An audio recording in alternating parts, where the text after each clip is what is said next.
안녕하십니까? 하나님의 은혜와 평강이 여러분의 삶에 가득하기를 기도합니다. 오늘 우리는 신앙의 여정에서 매우 중요하고도 신비로운 주제, 바로 성령의 9가지 은사에 대해 함께 나누고자 합니다. 이 시간 우리에게 말씀하실 주 예수님께 모든 영광과 찬양을 올려드립니다. 이 메시지를 통해 하나님께서 오늘 우리 각자에게 보여주실 놀라운 진리를 기대하며 마음의 문을 열어주시길 바랍니다. 잠시 시간을 내어 이 은혜로운 말씀이 더 많은 영혼에게 닿을 수 있도록 구독과 좋아요를 눌러주시면 감사하겠습니다. 여러분의 작은 손길 하나하나가 하나님의 나라를 확장하는 귀한 동력이 됩니다. 이 귀한 사역에 동참하시는 모든 분들의 가정과 삶 위에 주님의 놀라운 축복이 임하기를 간절히 기도합니다. 자, 이제 함께 기도하는 마음으로 시작하겠습니다. 사랑의 하나님, 오늘 저희의 눈을 열어주사 아버지의 놀라운 말씀 속에서 기이한 것들을 보게 하옵소서. 당신의 백성들에게 기름을 부으시고 능력을 더하시며 예수 그리스도의 이름으로 그들을 사용하여 주옵소서. 이 말씀을 듣는 모든 이들에게 권능을 더하여 주시옵소서. 예수님의 이름으로 기도합니다. 아멘. 오늘 우리가 함께 살펴볼 말씀은 고린도전서 12장입니다. 성령의 은사는 매우 광범위한 주제이지만 오늘은 핵심적인 내용들을 중심으로 3가지 큰 갈래로 나누어 설명해 드리고자 합니다. 먼저 고린도전서 12장 7절 말씀을 읽겠습니다. 각 사람에게 성령을 나타내심은 유익하게 하려 하심이라. 잠시 이 말씀을 묵상해 보십시오. 성령의 은사는 우리 각자에게 유익을 주기 위해 주어지는 것입니다. 이 은사들이 우리 삶 속에서 역사하기 시작할 때 우리는 영적인 풍요로움과 성장을 경험하게 됩니다. 8절부터 10절까지는 9가지 은사들이 나열되어 있습니다.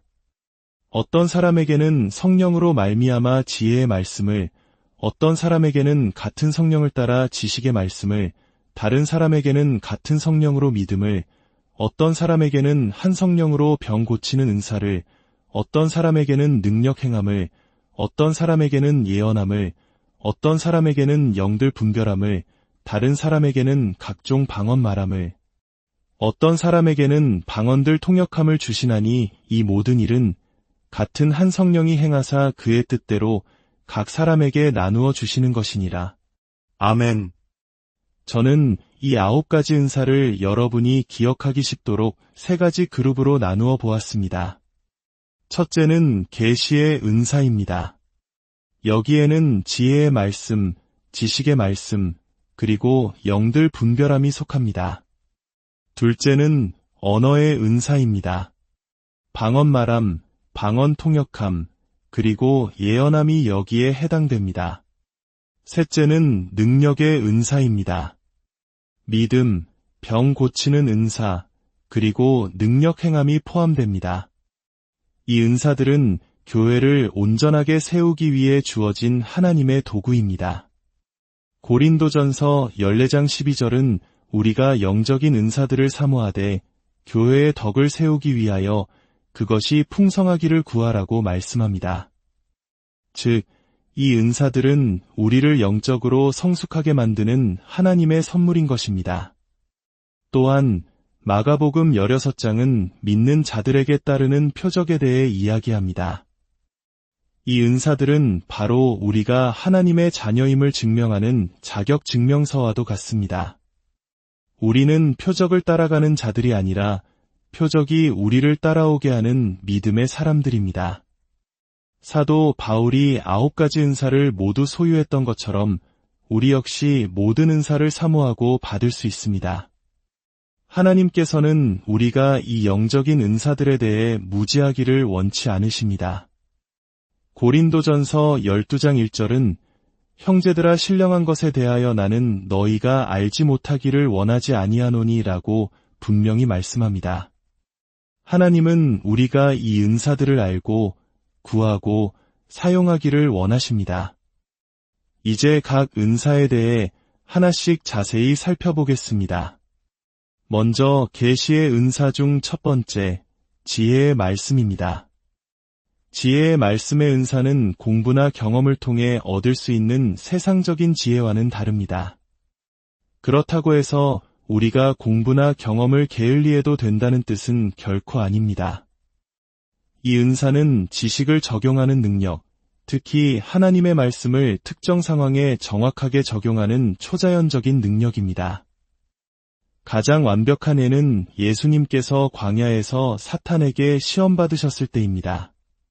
사탄이 돌들로 떡덩이가 되게 하라고 유혹했을 때 예수님께서는 기록되었으되 사람이 떡으로만 살 것이 아니요 하나님의 입으로부터 나오는 모든 말씀으로 살 것이라고 대답하셨습니다.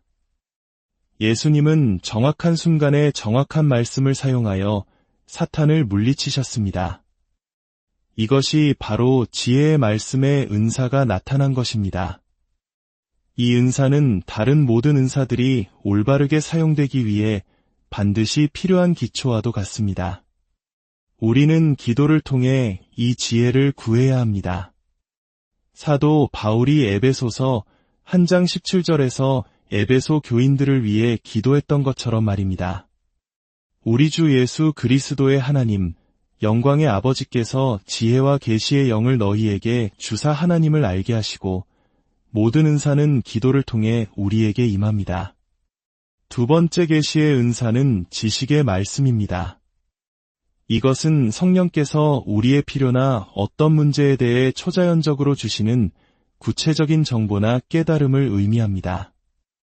사도행전 5장에서 사도 베드로가 아나니아와 삽비라 부부가 땅판값 얼마를 감춘 것을 알았던 것이 바로 이 은사입니다. 어떤 이들은 이것을 직감이라고 표현하지만 이것은 단순한 느낌이 아닙니다. 이것은 우리의 생각이나 마음과 연결되지 않은 영 깊은 곳에서부터 오는 암입니다. 성경은 이것을 호세아 12장 10절에서 환상 혹은 비유라는 표현으로 설명하기도 합니다. 예를 들어 길을 가다가 아무런 이유 없이 전방에 위험이 있다는 것을 강하게 인지하고 계획을 바꾼 경험이 있으십니까? 혹은 어떤 장소에 가기 전부터 그곳에서 좋은 일이 일어날 것 같은 기쁨과 설렘이 영혼 깊은 곳에서 솟아오르고 실제로 그런 일을 경험한 적이 있으십니까? 그것이 바로 지식의 말씀의 은사가 작동한 순간일 수 있습니다. 이 은사는 성경 말씀을 묵상할 때 활성화되기도 하지만 특히 하나님을 깊이 찬양하고 예배할 때 더욱 강렬하게 나타나는 것을 경험하게 됩니다. 예배는 이 은사에 불을 붙이는 것과 같습니다. 여러분이 오늘 말씀을 듣는 중에 이 깊은 영적인 암을 경험하게 되기를 예수님의 이름으로 축원합니다. 세 번째 계시의 은사는 영들 분별함입니다.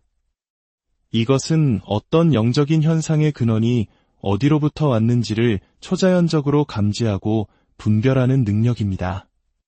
그 근원이 하나님으로부터 온 것인지 사람의 영으로부터 온 것인지 혹은 악한 영으로부터 온 것인지를 구별하는 것입니다.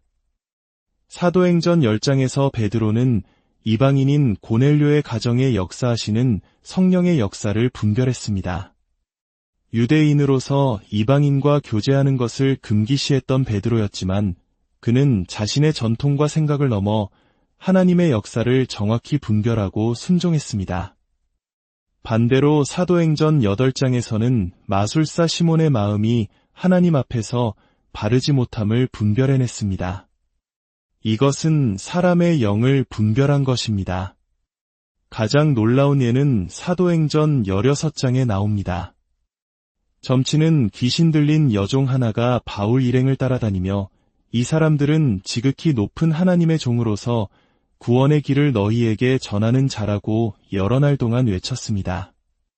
그녀가 하는 말은 사실이었습니다. 그녀는 바울의 사역을 홍보해주고 있었습니다. 어쩌면 어떤 사역자들은 그녀를 사역팀에 영입했을지도 모릅니다. 그러나 바울은 그녀의 말 뒤에 있는 악한 영의 역사를 분별해냈고 그 귀신을 쫓아냈습니다. 오늘날처럼 수많은 영적인 메시지와 가르침이 혼재하는 시대에 이 영분별의 은사는 우리 신앙인들의 삶을 보호하고 지키기 위해 얼마나 필요한지 모릅니다. 이것은 단순히 사람의 마음을 읽는 독심술이 아니라 영적인 세계의 실체를 꿰뚫어보는 하나님의 선물입니다. 이제 두 번째 그룹인 언어의 은사로 넘어가 보겠습니다. 그 첫 번째는 방언의 은사입니다. 성경에는 세 가지 종류의 방언이 나옵니다. 첫째는 사도행전 2장에 나오는 듣는 사람들이 이해할 수 있었던 알려진 언어로서의 방언입니다. 오순절 날 제자들이 성령의 충만함을 받고 방언으로 말하기 시작했을 때 각기 다른 지역에서 온 사람들이 자신들의 언어로 하나님의 큰 일을 듣고 놀랐습니다. 고린도전서 14장에서 방언이 믿지 않는 자들을 위한 표적이라고 말할 때 바로 이런 종류의 방언을 의미합니다. 불신자가 그 의미를 이해할 수 있어야 표적이 되기 때문입니다. 이러한 기적은 오늘날에도 여전히 일어나고 있습니다. 스웨덴의 한 목사님을 총으로 살해하려던 아랍 출신의 남자가 있었습니다. 그때 한 성도님이 방언으로 크게 기도하기 시작했는데 놀랍게도 그 방언은 완벽한 아랍어였습니다. 기도의 내용은 그 남자의 살해 계획과 그의 삶의 모든 비밀을 드러내는 것이었습니다. 그 남자는 그 자리에서 무릎 꿇고 회개하며 구원을 받았다고 합니다. 둘째는 고린도전서 14장 2절에 나오는 개인적인 영적 교제를 위한 기도 언어로서의 방언입니다. 방언을 말하는 자는 사람에게 하지 아니하고 하나님께 하나니 이는 알아듣는 자가 없고 영으로 비밀을 말함이라. 이 방언은 아무도 알아듣지 못하며 오직 하나님과의 깊은 영적 소통을 위해 사용됩니다. 우리의 지성으로는 다 표현할 수 없는 비밀들을 영으로 하나님께 아뢰는 것입니다. 셋째는 고린도전서 14장 26절에서 28절에 나오는 반드시 통역이 따라야 하는 공적인 방언입니다. 이것은 교회의 덕을 세우기 위해 사용되며 통역될 때 예언과 같은 효력을 가집니다. 만약 통역하는 자가 없으면 교회에서는 잠잠하고 자기 자신과 하나님께만 말하라고 성경은 가르칩니다. 개인적인 기도의 언어로서의 방언은 원수마귀를 혼란스럽게 하고 우리를 묶고 있는 속박의 멍에를 끊어내는 매우 중요한 영적 무기입니다. 여러분 모두가 이 귀한 은사를 받으시기를 소망합니다. 오늘은 계시의 은사와 언어의 은사 중 방언에 대해 먼저 살펴보았습니다. 이 말씀들이 여러분의 영혼에 깊이 새겨지기를 바랍니다. 사랑하는 주님, 당신의 귀한 말씀을 감사합니다. 모든 영광과 존귀와 찬양을 주님께만 올려드립니다. 이 말씀을 듣는 당신의 사랑하는 자녀들에게 성령의 모든 은사로 축복하여 주옵소서. 성령의 모든 은사들을 부어주시옵소서. 아직 성령 세례를 받지 못한 이가 있다면 지금 이 시간 예수 그리스도의 이름으로 성령의 불로 세례를 주시옵소서. 예수님의 능력의 이름으로 기도합니다. 아멘. 다음 시간에는 오늘 다 나누지 못한 언어의 은사와 능력의 은사에 대해 더 깊이 나누도록 하겠습니다. 그때까지 주님의 평안 안에서 강건하시기를 바랍니다. 주님의 이름으로 여러분 한 분 한 분을 축복합니다.